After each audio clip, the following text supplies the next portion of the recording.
Qabağıma bir məlumat çıxdı. Azərbaycanla Moldovanın minimum əmək haqqı müqayisə edilir. Azərbaycanda 400 manatdır, Moldovada 632 manat və eyni müqayisədə 2018-ci ilə müqayisə aparılır. Yəni eyni bu iki ölkə arasında. Onda da Moldova irəlidədir. Azərbaycanda 130 manatdır. Moldovada 155 manat və bunu mən nəyə görə həm də deyirəm? Bu Milli Məclisdə Əhalinin Əmək və Sosial Müdafiəsi Naziri Anar Əliyev çıxışında deyib ki, 2018-dən bu yana biz 130 manatdan 400 manata minimum əmək qaldırmışıq və bunu uğur hesab edir. Onu deyim ki, birinci əvvəla Moldova Avropanın ən kasıb ölkəsi sayılır. Moldovanın ərazisi 20% işğal altındadır.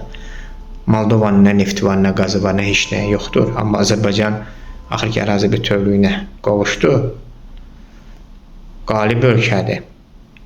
Nefti var, qazı var, qızılı var və digər təbii sərvətləri var və buna rəğmən biz Avropanın ən kasıb ölkəsindən bizim minimum əmək haqqı azdır.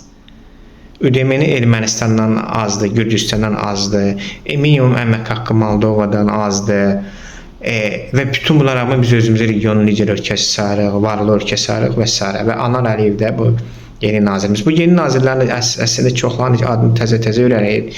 Çünki o qədər görünmürlər ki, o qədər siyasi şəkildə kiçik cığız görsənirlər ki, əvvəlki köhnələrin hamısının adları əzbərdir. Çünki görünürlər və siyasi çəkləri var. Belə korrupsioner idilər, traybalist idilər, partokrat idilər, Rus yönümlü idilər.